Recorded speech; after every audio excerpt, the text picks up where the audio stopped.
Welcome class 12th in today's history class. Students, in our previous class we have started our chapter first, bricks, beads and bones. The Harappan civilization. This chapter is all about Harappan civilization. And in this chapter we have learned many things about this civilization. हमने समझा कि कैसे beginning हुई इस civilisation की और कैसे एक अर्ली हड़प्पन सिविलाइजेशन कैसे एक मैच्योर हड़प्पन सिविलाइजेशन बन जाती है। हमने पढ़ा कि what was the technology of agriculture of that period, कैसे उस टाइम पर एग्रीकल्चर की टेक्नोलॉजी कैसी थी, वो किन चीज़ों को यूज़ करके एग्रीकल्चर करते थे और ज़्यादा से ज़्यादा प्रॉफिट कमा रहे थे। तो हमने पाया कि like present time they have many techniques in agriculture.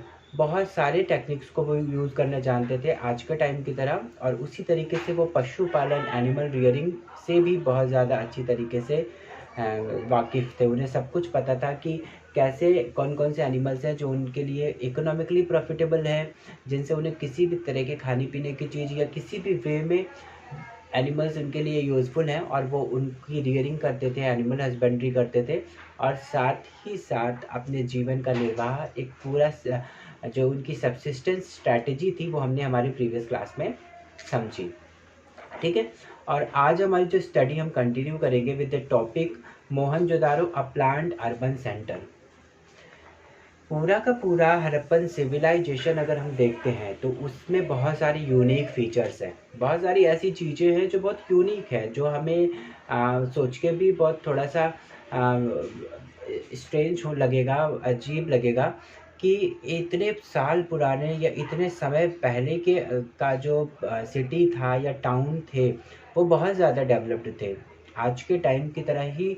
जैसे हम अगर अभी अपना घर बनाते हैं तो हम पूरे प्लानिंग के थ्रू बनाते हैं, है ना, कि किस साइड से हमारी एंट्री होनी चाहिए, कहाँ पर कोर्टयार्ड होगा, आंगन का है, वॉशरूम, किचन जैसे जो भी हमारे इम्पोर्टेंट रूम्स हैं, या फिर एक जब भी कुछ भी हम कंस्ट्रक्ट कर रहे हैं, कुछ भी बना रहे हैं तो बहुत प्लानिंग के थ्रू करते हैं। उसी तरीके से हड़प्पन सिविलाइजेशन के का जो पूरा का पूरा टाउन है वो वेल प्लान्ड टाउन है। उसे देख के साफ पता चलता है कि बनाने से पहले ही एक रूपरेखा, एक पूरा ड्राफ्ट तैयार कर लिया गया था और फिर उसके बाद तैयार उसको इम्प्लीमेंट किया गया और बनाया गया। सेम वैसे ही हाउसेस को लेकर भी है, बहुत ज़्यादा अच्छे क्वालिटी के हाउसेस, मटेरियल तो बहुत अच्छे यूज़ हो ही रहते, और साथ ही साथ इतना प्लान्ड सिस्टम है हड़प्पन सिविलाइजेशन में लोगों का हाउस को लेकर, टाउन प्लानिंग को लेकर, कि वो बहुत ही स्पेशल फीचर है हमारे सिविलाइजेशन का। ठीक है, तो इस तरीके से जो हड़प्पन सिविलाइजेशन है वो बहुत ही ज़्यादा डेवलप्ड अर्बन सेंटर है, और साथ ही साथ यहाँ पर जब हम सबसे ज़्यादा इम्पॉर्टेंट सेंटर की बात करते हैं तो मोहनजोदारो एक ऐसा प्लेस है, एक ऐसा साइट है इस सिविलाइजेशन का जहाँ जिसमें पाए जा गए जो हमारे सिटीज़, टाउन्स और हाउसेस हैं, है ना, वो बहुत ज़्यादा डेवलप्ड हैं। तो हम सिर्फ अभी यहाँ पर मोहनजोदारो में जिस भी तरीके का हमको स्ट्रक्चर, जिस भी तरीके की प्लानिंग मिल रही है उसके बेसिस पे पूरे हड़प्पन सिविलाइजेशन को हम समझने की कोशिश करेंगे। ठीक है, तो ये जो टाउन्स होते थे, या फिर अगर हम मोहनजोदारो की ही बात करते हैं, हमने पहले पढ़ा कि हड़प्पन सबसे पहले डिस्कवर किया गया था, लेकिन मोहनजोदारो जो है वो उसके अगर टाउन की बात करते हैं हम लोग तो टाउन्स जो थे या जहाँ पर भी वो सेटलमेंट्स बनाते थे, जहाँ पर भी रहते थे उस टाइम पर लोग, वो उस पूरे टाउन को उन्होंने दो तरीके से डिवाइड किया हुआ था। दो तरह से, मतलब एक पूरा टाउन हमें टू पार्ट्स में दिखाई देता है। कौन कौन से पार्ट्स हैं? जैसे फर्स्ट पार्ट है हमारा सेटलमेंट्स में सीटाडेल, जो कि स्मॉलर पार्ट है, और सेकंड है लोअर टाउन जो कि थोड़ा सा लार्जर है। मतलब लार्जर का मतलब अगर हम एक कोई टाउन देख लेते हैं, कोई साइड देख लेते हैं जहाँ पर जो सबसे ज़्यादा पार्ट है वो हमारा लोअर टाउन का है। ठीक है, मतलब लोअर टाउन का मतलब वो हाई, जो उसकी हाइट है वो इतनी हाई नहीं है, वो लो है, नीचे है, नीची है। जबकि सीटाडेल जो कि स्मॉलर साइज में मिला है, बहुत कम एरिया में फैला हुआ है, लेकिन वो हायर है। हायर से हमारा मतलब है कि जैसे जब हम घर बनवाते हैं तो हम एक बेस तैयार करते हैं ना, और उसके ऊपर फिर हमारे वॉल्स बनते हैं। हमारा जो फर्श होता है, फर्श का एरिया जो है वो उसकी हाइट, ठीक है। तो एक बहुत कम अमाउंट में या बहुत कम एरिया में सीटाडेल हमको मिलता है। सीटाडेल हमारी सिटी का ही एक पार्ट जो क्या है, हायर है ना। बहुत ऊंचाई पर जाने के बाद तब हाउसेस बनाने शुरू किए गए।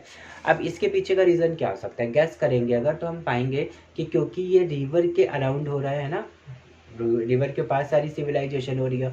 और कहीं ना कहीं जैसे आज के टाइम पे भी हम देखते हैं कि वो एरियाज़ जहाँ पर फ्लड आने के चांसेस ज़्यादा होते हैं, जो कोस्टल एरियाज़ हैं, तो वहाँ पर भी जो हाउसेस बनाए जाते हैं वो बड़े बड़े पहले पिलर्स बना दिए जाते हैं, और उसके ऊपर एक प्लेटफॉर्म बना के बेस तैयार करके फिर हमारे हाउस का मेन जो पार्ट या फर्स्ट रूम जो ग्राउंड फ्लोर का बनता है वो हम बनाते हैं, है ना।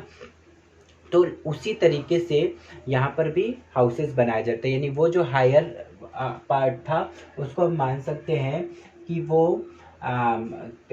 उसको हम सिटाडेल कहते हैं, और जो बहुत ज़्यादा एरिया में नहीं है उस पूरे टाउन के अंदर, उस पूरे साइट के अंदर, जो लार्जर एरिया में हमें देखने को मिल रहा है वो हमारा लोअर टाउन है, जिसका जो बेस है, जिसका जो फाउंडेशन है, जिसका जो प्लेटफॉर्म है, जिसके ऊपर हम हाउस बना रहे हैं, ग्राउंड फ्लोर बना रहे हैं, वो इतना हाई नहीं है, ठीक है। तो इस तरीके से दो तरह से हमको पूरा का पूरा टाउन या पूरा का पूरा सिटी, उनके सेटलमेंट्स देखने को मिलते हैं, ठीक है, सिटाडेल और लोअर टाउन के रूप में। तो दोनों के फीचर्स को हम समझ के चलेंगे, लर्न करके रखेंगे। इसके अलावा यहाँ पर जो बात की जा रही है कि लोअर टाउन और सिटाडेल के बीच में सेपरेशन के लिए वॉल्स भी बनाई जाती थी। तो ये भी माना जाता है, हमारे हिस्टोरियंस आर्कियोलॉजिस्ट भी ये कहते हैं कि ये भी हो सकता है, क्योंकि उस टाइम पर बहुत ज़्यादा जो लोग जो हमारे सिटाडेल में रहते होंगे, क्योंकि वो स्मॉलर एरिया में, तो मे बी वो रिच मेंबर्स होंगे उस टाइम पर, जो रिच लोग रहते थे, प्रॉस्पेरियस लोग थे, वो हो सकता है एक साइड पर रहते थे, एक साथ एक तरफ रहते थे। कुछ जो नॉन प्रॉस्पेरियस लोग हैं, जो थोड़े से ऑर्डनरी हैं, वो लोअर टाउन में एक साइड पर रह रहे हैं, है ना। तो ये भी माना जा सकता है, और क्योंकि उन दोनों के ही बीच में वॉल्स मिल रही है ना, फोर्टिफिकेशन किया गया है। अब फोर्टिफिकेशन के पीछे ये भी माना जा सकता है कि मे बी उनके बीच में लोअर टाउन और सिटाडेल के लोगों के बीच में भी आपस में किसी तरह का कॉन्फ्लिक्ट रहता रहा हो, या फिर कई बार कहते हैं कि बाढ़ के पानी से, फ्लड के पानी को प्रोटेक्ट करने, मतलब फ्लड से प्रोटेक्शन के लिए वो इस तरह से वॉल्स बनाते थे, है ना।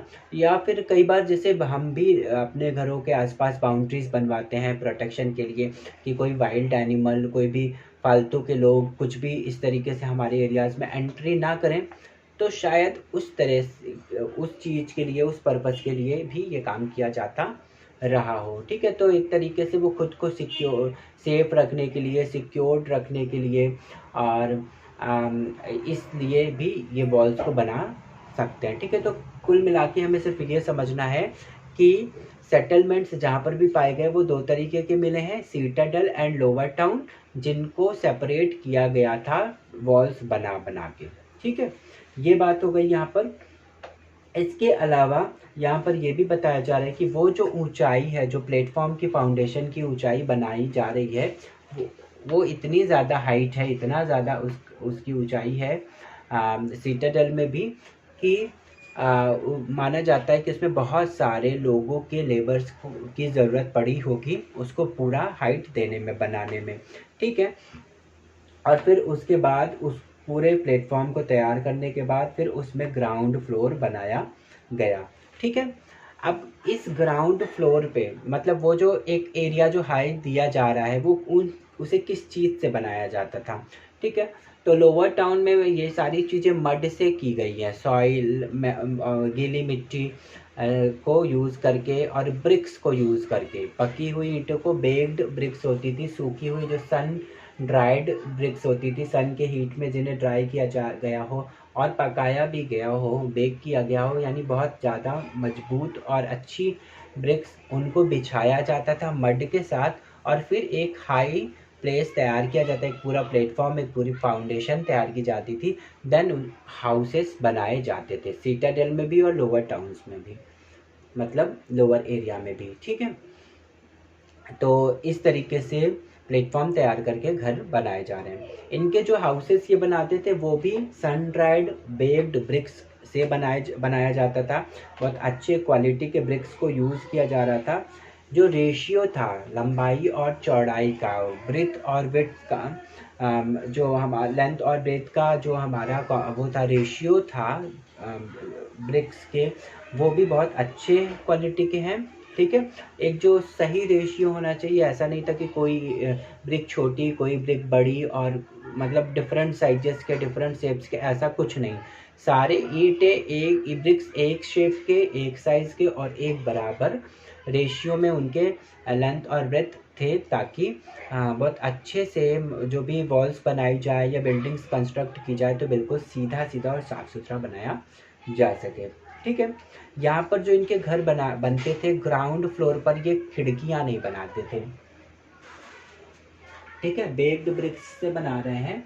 और no windows along ground floor, जो ग्राउंड लेवल पर इनकी विंडोज़ नहीं बनाते थे। तो ग्राउंड फ्लोर पर विंडोज़ ना बनाने के पीछे का जो रीज़न लगता है, तो ये लगता है कि शायद उन्हें प्राइवेसी बहुत पसंद थी। उन्हें शायद ये लगता होगा कि कोई भी पर्सन बाहर से उनके घर को ना देख ले, अंदर रहने वाले मेंबर्स को ना देख ले, और शायद जो भी हो, प्राइवेसी एक रीज़न दिखाई दे रहा है यहाँ पर ग्राउंड फ्लोर पर विंडोज़ ना बनाने के पीछे के। जबकि वो ऊपर के फ्लोर्स में, रूफ के बाद जब उनके फर्स्ट फ्लोर सेकंड फ्लोर जब बन रहा है, तो उसमें वो बड़ी बड़ी खिड़कियां बनवाते थे। वेंटिलेशन की नॉलेज तो उनको थी, उन्हें पता था कि साफ एयर, क्लीन एयर की एंट्री उनके हाउसेस में ज़रूरी है, उसकी इम्पोर्टेंस तो उनको पता है, और सन की लाइट की भी इम्पोर्टेंस उनको पता है। तभी वो ऊपर जाकर तो विंडोज़ बना रहे हैं, लेकिन ग्राउंड फ्लोर पर, ग्राउंड लेवल पर नहीं बना रहे हैं। तो शायद सिर्फ प्राइवेसी ही ऐसा रीज़न दिखाई दे रहा है जिसके वजह से वो ऐसा विंडोज़ नहीं बना रहे थे।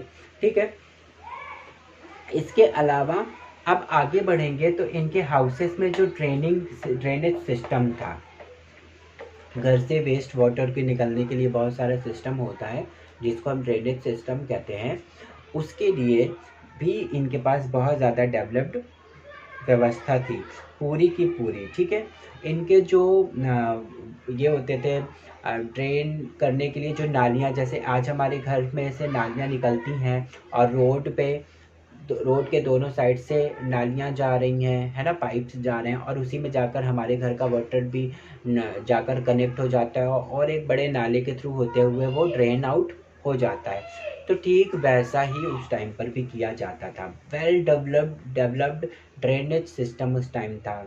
मेसोपोटामियन सिविलाइजेशन की तरह नहीं था कि वहाँ पर जैसे वहाँ पर इतना ज़्यादा प्लान्ड सब कुछ नहीं था, वहाँ पर ड्रेनेज सिस्टम भी इतना ज़्यादा अच्छा नहीं था, है ना, गंदा पानी, घर का पानी निकलने के लिए बहुत अच्छी व्यवस्था नहीं थी। लेकिन यहाँ पर बहुत अच्छे से प्लान करके ही हाउसेस बनाए गए थे। ठीक है, तो ये यहाँ से जो नालियाँ निकल रही हैं वो बिल्कुल ग्रिड पैटर्न पर थी, मतलब एक दूसरे से कनेक्टेड, बिल्कुल बहुत अच्छे तरीके से ग्रिड पैटर्न पर एक दूसरे को इंटरसेक्ट करते हुए राइट एंगल पर सारे जो नालियाँ थी, सारी जो पाइप्स थी, वो एक दूसरे के साथ लिंक हो रही हैं, जुड़ रही हैं। डोमेस्टिक वेस्ट जो था, वो घर का गंदा पानी, वो बड़े आसानी से घर के अंदर से होके उन नालियों में जाता था। ठीक है, इस टाइम पर एक और बहुत ज़्यादा इम्पोर्टेंट चीज़ ये थी, एक बहुत अच्छा सिस्टम उन लोगों के बीच में ये था कि जब घर से गंदा पानी निकल रहा होता था तो घर के अंदर ही एक टैंक जैसा बना हुआ होता था। जैसे अर्बन एरियाज़ में सीवेज वाटर के लिए चैम्बर्स बने होते हैं, अगर देखा होगा, या फिर हाउसेस में, हम सबके हाउसेस में है, सीवेज के लिए हम लोग टैंक्स बना के रखते हैं, चैम्बर होता है ना। तो पहले क्या होता है कि जो सॉलिड वेस्ट होगा, घर से भी बहुत सारी गंदी चीज़ें निकलती हैं, जो हम डोमेस्टिक यूज़, किचन में भी बहुत सारा वाटर के साथ हमारे बहुत सारे सॉलिड चीज़ें भी होती हैं, है ना। अगर वो हमारे नालियों में बाहर जो स्ट्रीट के साइड्स में हमारी नालियाँ जा रही हैं, जहाँ से घर का पानी जाकर कनेक्ट करने वाला है, उसमें जाएगा तो आगे जाके वो कहीं ना कहीं ब्लॉक कर देगा, है ना, नालियों को जाम कर देगा, वाटर हो सकता है ओवरफ्लो हो जाएगा, रोड पे आने लगेगा। इसके लिए उनकी कोशिश ये होती थी कि घर से केवल और केवल वाटर ही बाहर जाए, सॉलिड चीज़ें बिल्कुल नहीं जाए। इसके लिए घर से निकलने से पहले एक छोटा सा टैंक जैसा, वो चैम्बर जैसा बनवा कर रखते थे घर के अंदर ही, और सारा वाटर विथ सॉलिड लिक्विड सब कुछ उसमें जाता था, और जो सॉलिड पार्ट्स होते थे वो नीचे ही रह जाते थे, और ऊपर ऊपर का पानी क्या होता था वो बाहर निकल जाता था। फिर बाद में वो क्या करते थे, उस चैम्बर से वो सॉलिड मटेरियल को निकाल के कहीं पर जहाँ पर भी सही मैनेजमेंट था, जहाँ पर ले जाकर वो उस सॉलिड वेस्ट को फेंक सकते थे, वो वहाँ पर उसको मतलब फेंक देते थे। ठीक है, तो ये काम वो करते थे, जिससे मतलब उनको इस चीज़ का भी ज्ञान है कि अगर सॉलिड चीज़ें जाएंगी तो वो कहीं ना कहीं नालियों में जाकर, आगे पाइप्स में आगे जाकर प्रॉब्लम क्रिएट करेंगी।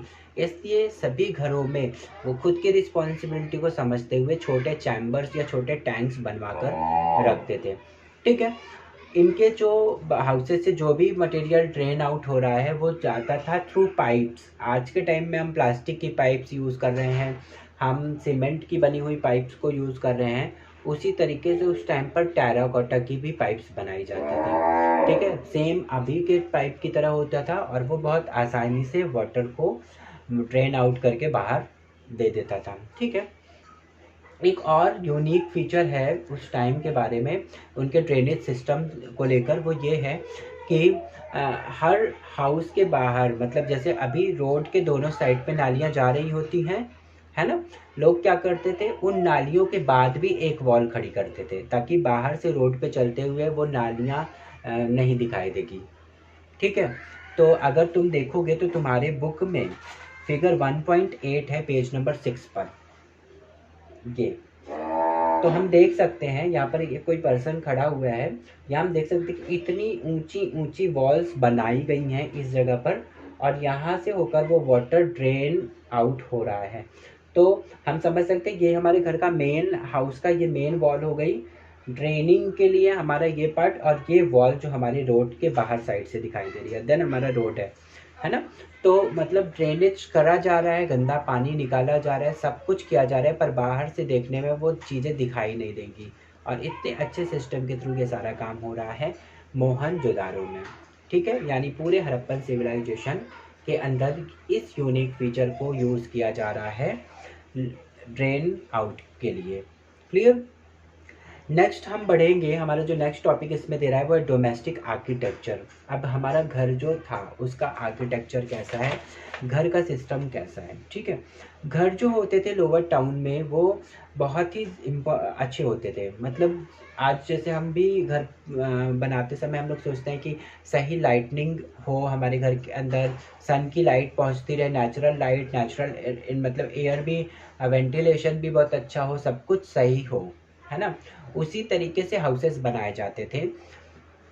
हाउसेस के मेन वन गेट होता था। जब हम हाउस में एंटर करेंगे तो सबसे पहले आंगन होगा, कॉर्टयार्ड होगा, लेकिन वो कॉर्टयार्ड हमारे गेट से डायरेक्ट दिखाई नहीं देगा।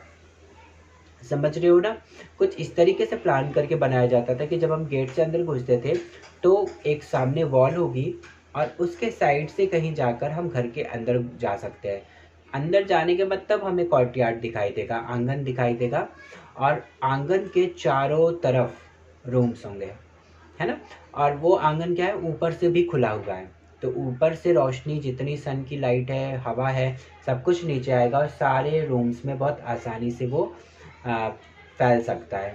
ठीक है, और साथ में खिड़कियां तो ग्राउंड लेवल पे होती नहीं थी, ग्राउंड फ्लोर पे होती नहीं थी, और हमारा जो मेन गेट होता था वहाँ से भी डायरेक्ट हम सामने घर के अंदर नहीं देख सकते हैं। तो ये भी वही प्राइवेसी वाली ही बात हुई यहाँ पर भी।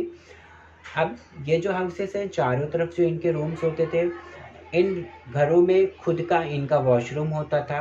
कभी इनको बाहर जाना या कुछ और दूसरे इस तरीके के कि मतलब एक पब्लिक टॉयलेट हो, ऐसा कुछ भी सिस्टम नहीं था। सबके घर में खुद का एक या दो वॉशरूम होते थे, टॉयलेट्स होते थे, जो सीधा सीधा ड्रेनेज सिस्टम के थ्रू कनेक्टेड रहता था बाहर की नालियों के साथ। ठीक है, अब ये हम अपने आंगन में ही कुकिंग वगैरह करते हैं, वीविंग करते हैं, किसी भी तरह की जो भी एक्टिविटीज़ करना चाहते हैं ये उसको आराम से कर सकते थे। हॉट और ड्राई वेदर में वो पूरा यूटिलाइज करते हैं अपने कॉर्टयार्ड को, आंगन को बहुत अच्छे तरीके से। ठीक है, हर हाउस के अंदर बाथरूम है, वो हम लोगों ने पढ़ा, और जितने भी हमारे ड्रेनेज के लिए जितना वाटर जा रहा है, तो हमने ये भी पढ़ा कि बाहर के साइड से भी उसमें वॉल्स लगी हुई हैं जो हमारे हाउस को बहुत अच्छा भी बना रहा है और साथ ही पूरे सिस्टम को भी बहुत अच्छे से तैयार कर रहा है। ठीक है, हर हाउस में वाटर के अरेंजमेंट के लिए खुद के वेल्स होते थे। कोई एक रूम होगा जहाँ पर रूम के अंदर वेल होगा। ठीक है, तो उसी वेल से पानी खींच के वो वहाँ पर वाटर अरेंज करते थे, वाटर को अपने डोमेस्टिक यूज़ में लाते थे। ठीक है, पूरे मोहनजोदारो के अंदर लगभग 700 वेल्स, हमको 700 वेल्स यहाँ पर मिले हैं जो हाउसेस के अंदर ही रहे हैं। ठीक है, तो मतलब कि इनको कहीं रिवर में जाकर वाटर लेने जाना या कुछ और करना, ऐसा कुछ भी नहीं करते थे। ठीक है, खुद घर के अंदर इन लोगों के पास वेल्स बने हुए होते थे। ठीक है, समझ गए? तो एयर और सनलाइट नेचुरली मिल रही है, वाटर इनको वेल के थ्रू मिल रहा है, और सारा जो भी सिस्टम है इनका वो वेल डेवलप्ड और बहुत ही सिस्टमैटिक और प्लान्ड दिखाई दे रहा है। क्लियर? अब आते हैं बारी यहाँ पर नेक्स्ट जो हमारा दिया हुआ है पॉइंट 3.3, वो है द सीटाडेल। सीटाडेल के बारे में कुछ चीज़ें बताई जा रही। सीटाडेल कौन सा? सीटाडेल वो पार्ट जो हमारा स्मॉलर पार्ट है। हर टाउन के अंदर हमने बताया दो तरीके के पार्ट्स हैं, एक लार्ज वाला हिस्सा जिसको हम लोअर टाउन कहते हैं, जिसका हमारा प्लेटफॉर्म या जिसका फाउंडेशन थोड़ा सा निचला है, और सीटाडेल जो कि स्मॉल एरिया है, बहुत ज़्यादा उसके तरह एक्सटेंड नहीं है, बहुत बड़ा नहीं है, फैला हुआ नहीं है, लेकिन ये हाई है। तो सीटाडेल की कुछ विशेषताएं अब हम समझेंगे कि इनमें क्या स्पेशल क्वालिटीज़ हैं। ठीक है, सीटाडेल के अंदर बहुत सारी पब्लिक पर्पसेस की चीज़ें जो थी वो थी।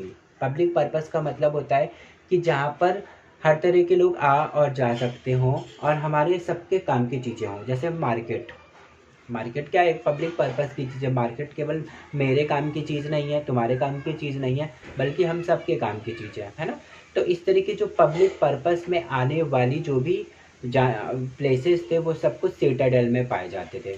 ठीक है, जैसे वेयर हाउसेस हो गए, गोडाउन्स हो गए, हमारे मार्केट हो गया, अगर किसी भी तरीका का मैन्युफैक्चरिंग का काम हो रहा है तो वो हो गया, कुछ भी इस तरह का जो भी चीज़ें थी वो सब कुछ हमारे सीटाडेल के अंदर देखने को मिल रहा है। ठीक है, यहाँ पर एक और बहुत ज़्यादा इम्पॉर्टेंट चीज़ मिली जो अब तक किसी भी सिविलाइजेशन के अंदर पाया जाना बहुत ज़्यादा यूनिक माना जाएगा। ठीक है, वो था ग्रेट बाथ। एक बहुत बड़ा बाथिंग सिस्टम था, ग्रेट बाथ। ये क्या है? ये एक कंस्ट्रक्शन वर्क है। ये होता क्या था? ये रेक्टेंगुलर शेप का था। ठीक है, ग्रेट बाथ रेक्टेंगुलर शेप का बहुत बड़ा एरिया है। जैसे हम कह सकते हैं पॉन्ड है, रिवर है, उस तरह से बहुत बड़े एरिया में रेक्टेंगल शेप का पकाया हुआ, बिल्कुल अच्छे से फिनिश्ड, बहुत अच्छे से उसको उसमें जो मज़दूरों की या मिस्त्री का वर्क, जो भी मशीनरी वर्क है, वो बहुत अच्छे क्वालिटी का किया हुआ बनाया हुआ रेक्टेंगुलर शेप का है। इसके बाद क्या है कि ये जो रेक्टेंगुलर शेप का ग्रेट बाथ है, जैसे ग्रेट बाथ को हम समझ सकते हैं बाथ टब की तरह। आज बाथ टब है जिसमें हम सिंगल पर्सन आराम से बैठ के लेट के बात ले लेते हैं, है ना? वैसा ही बहुत बड़े बड़े टब्स की तरह, बहुत बड़े गड्ढे की तरह, जो बहुत अच्छे से तैयार किया हुआ है, जिसपे बहुत सारे लोग एक साथ नहा सकते हैं। ठीक है, उसमें चारों तरफ से सीढ़ियां हैं जिनसे हम नीचे उतर के उसके अंदर जा सकते हैं, एंजॉय कर सकते हैं और बाथ ले सकते हैं। ठीक है, ये रेक्टेंगुलर शेप का ग्रेट बाथ जिसपे 4 साइड से 4 कॉरिडोर्स हैं। ठीक है, और हर कॉरिडोर से जब हम जाते हैं तो हर कॉरिडोर में 3 साइड पे से, मतलब एक तो एंट्री पॉइंट हो गई और बाकी जो 3 कॉरिडोर्स और बच रहे हैं उनके अंदर रूम्स हैं। ठीक है, उन रूम्स में किसी एक रूम के अंदर वेल भी होगा जहाँ से पानी को लेकर हो सकता है इसके अंदर भरा जाता हो, साफ पानी ग्रेट बाथ के अंदर, और फिर उसी में लोग सारा एक कम्युनिटी, एक ग्रुप, एक पूरा का पूरा जो एक बहुत बड़े ग्रुप में लोग वहाँ पर बाथ ले सकते थे, नहा सकते थे। ठीक है, तो ये था। और इसके बाद जो हर रूम में एक मतलब कि इन थ्री रूम्स में से किसी एक रूम के अंदर एक वेल होगा। साथ में पानी के निकलने की भी बहुत अच्छी व्यवस्था थी। एक वहाँ पर पोल, एक जहाँ पर होल लगा हुआ है, जहाँ से ये गंदा पानी जो जिसमें सब नहा चुके होंगे वो आसानी से जाकर बाहर एक बहुत बड़े नाले में भी कनेक्ट हो रहा है। ठीक है, इस तरीके से गंदा पानी बाहर निकल रहा है और वेल से साफ ताज़ा पानी फिर से उसमें भर दिया जाता है और लोग अब एक साथ फिर से उसमें नहा सकते हैं। तो ये एक बहुत यूनिक फीचर है सीटाडेल का जो ग्रेट बात। ठीक है, हमारे हिस्टोरियंस, हमारे आर्कियोलॉजिस्ट मानते हैं कि इस तरीके से एक साथ नहाना या कुछ भी इस तरह से एक साथ कलेक्ट होना पानी के बीच में, वो कहीं ना कहीं किसी फेस्टिवल या रिचुअल को इससे कनेक्ट जोड़ते हैं। जैसे आज हम लोग संगम स्नान करते हैं, या आज हम लोग किसी भी तरीके से कुंभ स्नान या माघ मेले के टाइम पे हम लोग स्नान करने जाते हैं, तो कहीं ना कहीं वो हमारे रिलीजन से रिलेट करता है और एक साथ बहुत सारे लोग इकट्ठा होते हैं, वहाँ पर नहाते हैं। तो कहीं वो भी एक तरीके का रिचुअल है ना, वो हमारा रिचुअल है, हमारे हिंदू धर्म का, हमारे सनातन धर्म का एक रिचुअल है। सेम वैसा ही उन्हीं चीज़ों के साथ हमारे हिस्टोरियंस, आर्कियोलॉजिस्ट उनको भी जोड़ते हैं कि पब्लिकली एक जगह पर कलेक्ट होकर नहाना कहीं ना कहीं उनके किसी मान्यता से जुड़ा हुआ है, उनके किसी बिलीफ सिस्टम से जुड़ा हुआ है, उनके किसी न किसी रिचुअल से जुड़ा हुआ माना जाता है। ठीक है, तो ये ग्रेट बात ना सिर्फ हमारे लिए एक बहुत इम्पोर्टेंट प्लेस है, बहुत ज़्यादा इम्पोर्टेंट एविडेंस है Mesopotamian civilisation, sorry Indus valley civilisation की, बल्कि ये एक बहुत खुद में एक यूनिक फीचर है किसी भी सिविलाइजेशन के लिए। ठीक है, तो ये था आज का हमारा मोहनजोदारो अ प्लान्ड टाउन सिटी के बारे में, जहां हम लोगों ने बहुत कुछ समझा इस पूरे मोहनजोदारो के टाउन सिस्टम और हाउस कंस्ट्रक्शन के बारे में। क्लियर। नेक्स्ट हमारा जो टॉपिक है वो ट्रैकिंग सोशल डिफरेंसेस। अब हम देखेंगे कि क्या सोसाइटी किस तरीके से क्रिएटेड थी, क्या सोसाइटी भी उस टाइम पर एक ही ग्रुप में थी, मतलब वहाँ पर भी ब्राह्मण क्षत्रिय वैश्य शूद्र जैसे आज के टाइम पर हमारे यहाँ पर हम देखते हैं, कुछ वैसा ही सोशल डिवीज़न तो नहीं हुआ था, अपर कास्ट लोअर कास्ट जैसा कोई सीन तो नहीं था, या फिर सब लोग एक ही तरह के एक ही ग्रुप में माने जाते थे, है ना। तो उन चीज़ों के बारे में भी पढ़ेंगे, ये भी किसी भी सिविलाइजेशन का एक बहुत ही इम्पोर्टेंट फैक्टर है ना। सोशल डिवीज़न या सोशल कंडीशन उस समय पर कैसी थी, ये हम हमारे नेक्स्ट वीडियो में नेक्स्ट क्लास में देखेंगे। क्लियर। तो आई होप सबको सब कुछ समझ में आया होगा। Okay students, so now we will meet in our next class. Till then, take care and have a nice day.